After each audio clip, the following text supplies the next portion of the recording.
morning. Let me first introduce our panelists. At the far seat, we have Scott Litman. He's the head of infrastructure at GCM Grosvenor. He joined 6 years ago. Prior to that, he was a lawyer and then became a partner at High Star Capital and then co-head of infrastructure at Oak Tree Capital. GCM Grosvenor has about 80 billion under management, about 15 billion in each infrastructure and supporting diverse and emerging managers. Mario Therrien in the second seat is the head of investment funds and external management for CDPQ. He joined CDPQ in 1993. CDPQ is one of the largest pension funds in the fund managers in the world with over 450 billion assets under management. And it is actually the largest infrastructure investor in the world with over 60 billion. And then to my left, a minor basketball player, as I like to call him, Dr. O'Neal, since he has a doctorate in education as well as an MBA, which he completed while he was still playing in the NBA. Retired in 2011 with 4 rings, as well as the degrees, and almost every analyst considers him one of the top 10 players of all time. As an aside, I try to actually Google and find out if there had been any player that has won an NBA ring that has 2 advanced degrees, and I couldn't find any other one. After his retirement, he became an active and successful investor in real estate and restaurants, among other things. He was on this stage a little bit over a year ago talking about with his partner, Authentic Brands. And since then, or right before then, he became president of Reebok basketball to try to revive that franchise. And so wanted to welcome him. There's more, keep it going. There's more. Well, if we try to talk about his basketball achievements, we'll be here for the entire 30 minutes, so we're gonna skip that. Other than, you know, he did win 1 ring here in Miami, so as somebody who grew up here, thank you. So I wanted to start with you. The topic today is game changer, the inflection point of community engagement and infrastructure. Or in other words, how prioritizing community engagement helps to de-risk major infrastructure projects. But Shaquille, since they saw you speak here a year ago about your life since retiring from basketball and becoming an investor, the question I'm sure people here have is, why now infrastructure? I mean, infrastructure is very important. I've always been a people person. You know, I try to invest in things that's going to change people's lives. And I'm co-founder along with you and my good friend Nick of Jacmel. We're going to be doing great things in the infrastructure space. But listen, I've been a people person my whole career. You know, I kind of put it like this. In winning championships, of course, you have the important people. You have your teammates, you have your coaches, you have the organization, but also like to include fans in that. And in the infrastructure business, you definitely have to have community involved because, as you know, in business, the customer could either make you or break you. Thank you. So one follow-up question for you. You played in a lot of major cities, including LA, Orlando, Cleveland, Phoenix, Boston, and Miami. Many of the largest infrastructure projects in the US right now are going to happen in and around those cities. Any thoughts on how airports, train stations, roads, tunnels, and bridges impact those communities? I mean, it definitely impacts the community. You know, infrastructure is something you definitely want to involve the community in. In my city of Newark, which is a very, very diverse city, is 50% African American, 30% Latino. You know, we just want to go in and engage with the community and do great things for the community. I'm looking at some people that know me here, and they're laughing because they know I never get up this early. They're looking at me like, what are you doing up this early? Why do you guys always have these meetings at 8 o'clock? You can't go 10, 11, 12? And what you guys don't know, that he literally arrived 60 seconds before we walked out on stage. And I left my house at 7, too. No, I appreciate it. So, shifting a little bit to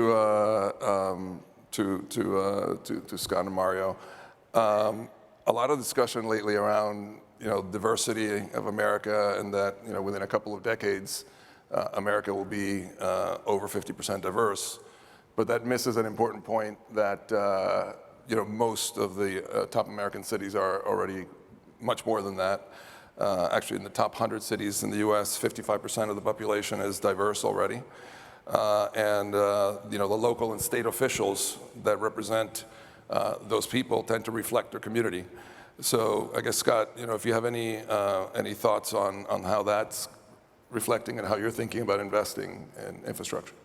Yeah, I think when we look at infrastructure, what we find is that these projects either fail or succeed based on engagement of different constituents around the community.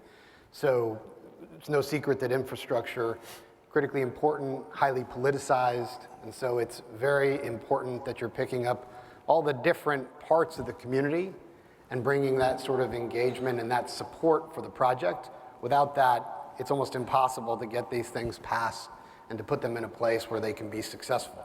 So you're looking at what can the project do for the community? If you're building a power plant, what else are you doing for the community? What's the benefit of that? Well, certainly there may be some sort of a tax benefit, there may be a revenue benefit for the community, but also very typically there's going to be, how does it affect the people that live closest to that project? How do you handle sound mitigation? What can you do in terms of building parks and doing other things to support the community? But everything about these projects revolves around taking all of these different inputs and doing something that the entire community can embrace. So I guess the elephant in the room that we've been has been walking into the room since the election in November is DEI, and now the elephant is in the middle of the room. How is this different from DEI in your mind? Yeah, so look, I think there's two really interesting themes in particular with respect to infrastructure. There's DEI and there's sustainability and ESG, and there's been a little bit of an upheaval here in the U.S. as to how people are thinking about both. The reality is community involvement and the ability to bring diverse opinions into all of this infrastructure is what makes it successful. Same with sustainability, same with ESG. So these thematics, whether there's an executive order that says we're not going to, build wind offshore, doesn't mean that we're going to stop building renewables or something like that. When there is, this new referendum on DEI, the question then becomes, okay, well, does that change the way we approach community building and what's going to support a project? And so you look, across the U.S. and, we're doing projects really throughout all 50 states, and even in places where maybe it's not as obvious, really what you're looking at is, okay, how does this particular project benefit the community? And so there's an interesting project going on now in Austin, Texas. And what they're doing is they're taking the I-35, the big interstate that runs through the city, and they're burying it underground in order to connect the two sides of the city. So why are they doing that? They're doing that because what they're finding is the road itself is a physical barrier to getting kind of low-income individuals in the east of Austin to where the jobs are and the services are in the central and west of Austin.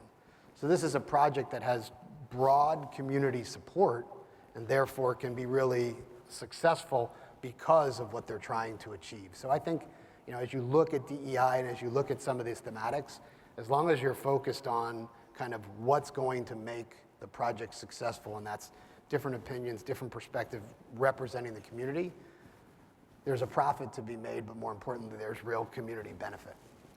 Mora, anything you want to add? Yeah, a couple of points on this. Well, historically, infrastructure investments have often been decisions made for communities, not with them. So there's been too many voices that have been left unheard over the years, especially those directly impacted to these types of projects for communities. I mean, the result has been a big disconnect between the capital deployed and the communities that it was intended to serve. If we truly want a sustainable development, we must confront this history of underrepresentation and redefine how we engage with communities. I think that's very important. The second thing I think, which I believe is very important, is we need to empower local entrepreneurs in these projects where they wouldn't even know where to start. One of the most transformative ways to involve these communities is to empower these these entrepreneurs that are, have a vision, they bring innovation to the table, and allow them to participate to these larger scale projects. For a group like CDPQ, I believe that capital takes on its full value when it generates these positive change. We feel that infrastructure is a great vector of change. Like, for example, we've been very active on transit infrastructure, roads, connecting neighborhoods, to your example. Digital infrastructure is a big thing for us also. I mean, connecting people to their loved ones, work, education, I think is important.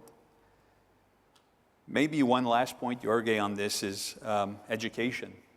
I think it's foundational for lasting change. If we want these communities to be active stakeholders in these projects, I think we must ensure that they have the tools to navigate the complexities of the investments. Financial literacy, I think, is a big topic. It's coming back. I'm very involved with some projects in Montreal. Project development and understanding how the regulatory landscape changes. So I think these are very interesting, important things. I mean, these things might sound ideals, but I think they're imperatives.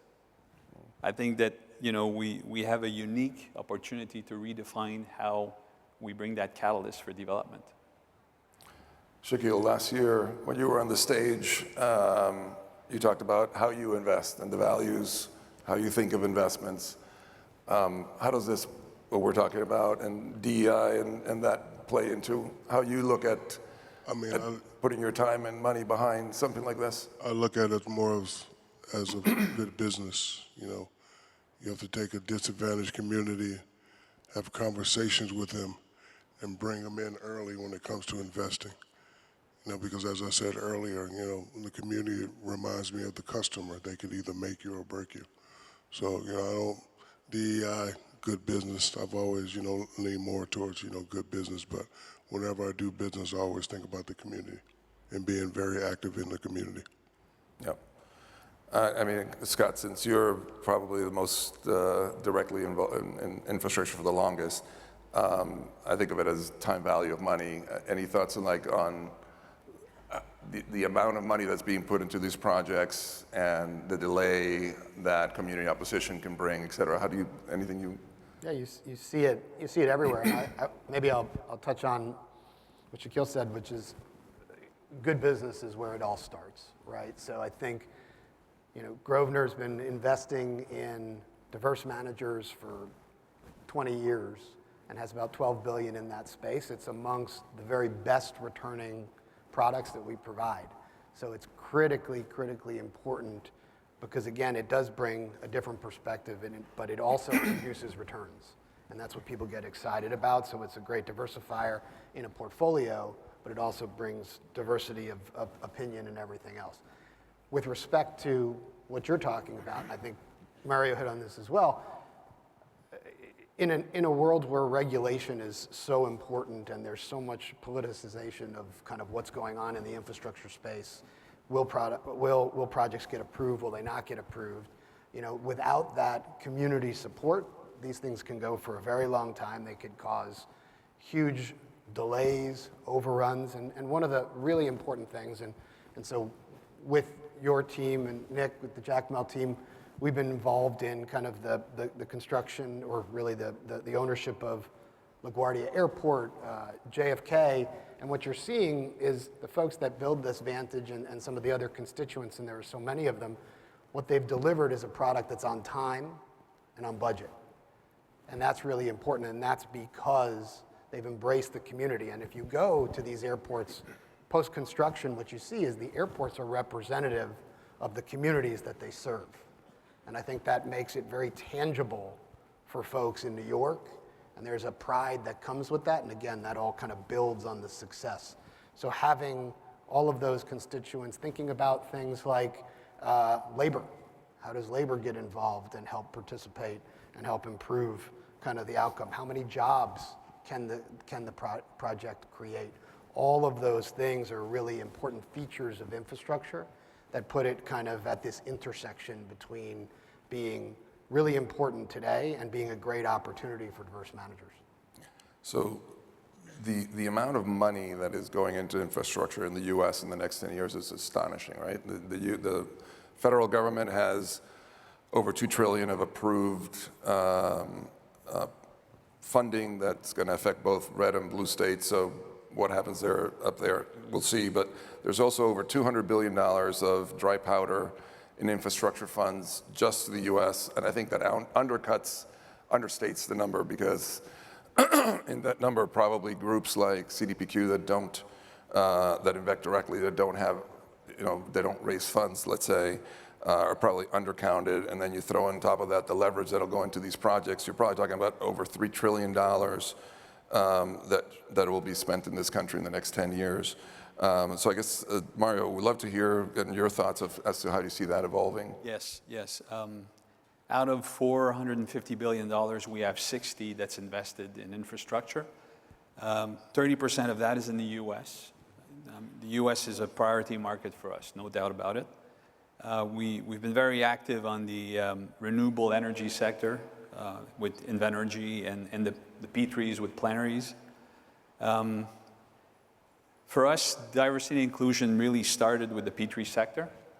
We had where it was a requirement for us to qualify and submit a proposal. We quickly realized that it was not a constraint. It is not a constraint. But it was rather an incredible opportunity to better understand the communities in which we develop projects, but also I find to better align our respective interests. I think that's really important. And the end result of that was better project overall. In fact, based on our experience in the P3s, we realized that D&I investors could also be an interesting source of proprietary deal flow. And they bring us very interesting infrastructure deals into their communities. Lastly, I would say that there's only 1% of the total capital. I mean, you're talking about trillions of dollars. There's only 1% that's invested with diverse or emerging managers. We think that's not only a strategic mistake, but it creates a huge opportunity to help improve returns by bringing that connectivity and impact communities. Shaquille, one of the largest projects coming up in the United States is the second part of the redo of Newark Airport. Rumor is that the RFP is coming out in the next 2 to 6 months, and that it's going to be very large. It's going to be over $15 billion potentially. Why is being part of that important to you as a next step in your investing career? Well, one, I was born and raised in Newark, New Jersey. And as I said, I've always been a people person, always wanted to do diverse things. Newark is a very diverse city, as I said earlier, 50% African American, 30% Latino. And I mentioned this earlier, but I co-founded a group with you and my good friend Nick and Jacmel, and we're going to be looking to get into the space or continue being in the space. But Newark is very important. For me, I've always wanted to invest in the city, do great things in the city. And my mother used to always tell me this as a youngster: make them remember your name. So as a guy with 7 children, I always try to make my children proud. This was a great thing to do. Always align myself with great partners. I have a Kobe Bryant and a Dwayne Wade on my side, so definitely going to do well in this space. But I'm very happy, and I'm glad that you give me this opportunity, and I appreciate you and Nick for this. I thank you on behalf of myself and my partners for sure. Shifting a little bit, Scott, you talked a little bit about this project in Austin that's connecting the community through an underground road. Mario, I think we talked a little bit about that CDPQ is also seeing that type of investment. Anything you want to elaborate around that? Yeah. Well, there's a few examples. I've talked about Plenary Americas, a leading long-term investor in the private infrastructure, specializing in P3s. So that's very interesting for us. So they do developments like school, hospitals, transportation systems, and always with the mindset of improving community and give access to essential services. The other project that our team's been very active is in Philly with the Bellwether District. It's a really ambitious, transformational project. It's led by ILCO.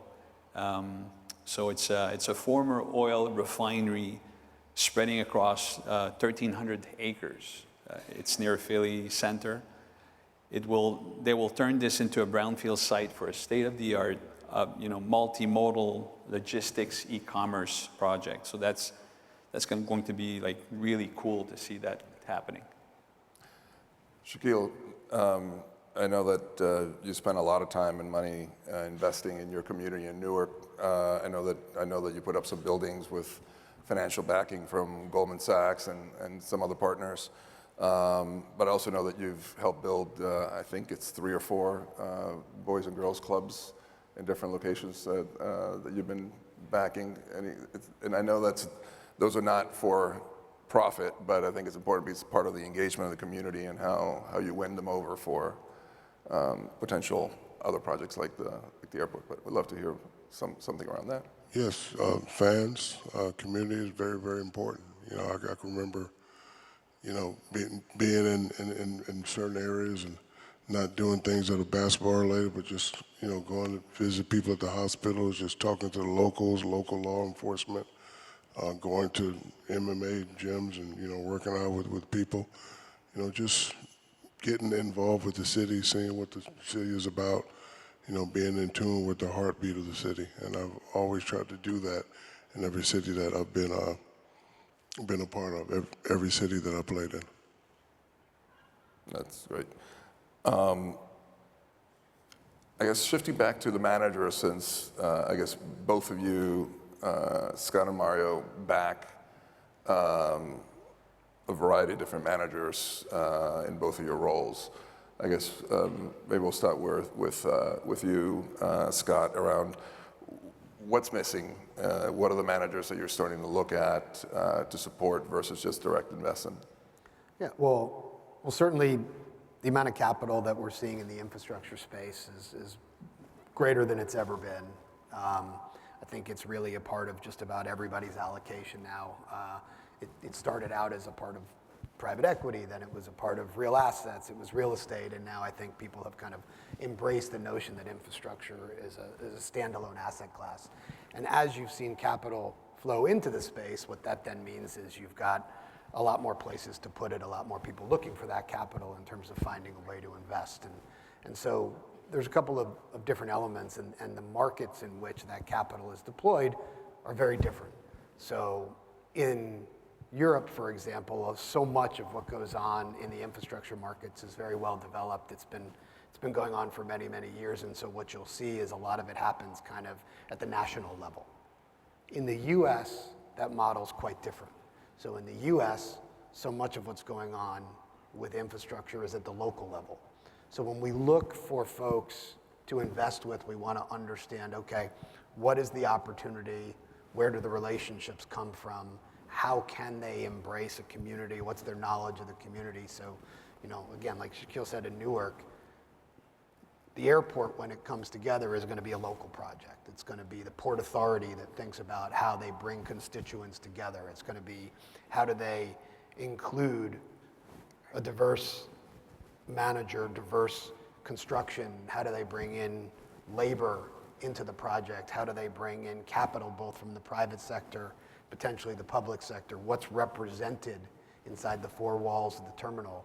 And what's that experience for the community? And by bringing all those pieces together and all of this planning that goes into place beforehand, that's what kind of makes these projects successful. And understanding all those different pieces and understanding the way that process works is really important to being successful in the space. So as we look for managers, there's a number of mega funds in the infrastructure space that have been around now for 15, 20 years. They do a terrific job, but what we focus on is who are the next up-and-comers, who are the next small, emerging managers with a perspective, managers with an expertise that can actually fill a niche that maybe hasn't been filled in the past. Yeah, and I'll just add, because Grosvenor is a public company, so all this information is available. They've been backing diverse managers outside of infrastructure for 15 plus years, and I think they have 15 billion under management roughly, and the diverse management investments have actually outperformed the regular PE portfolio that they've had. And if you look at their net returns, it actually puts them, if not squarely in the top quartile of returns, it puts them actually closer to the top 10%. Mario, anything else you want to add? We're down to a minute or so, but. Yeah, I mean, partner first, deal second, really important for us.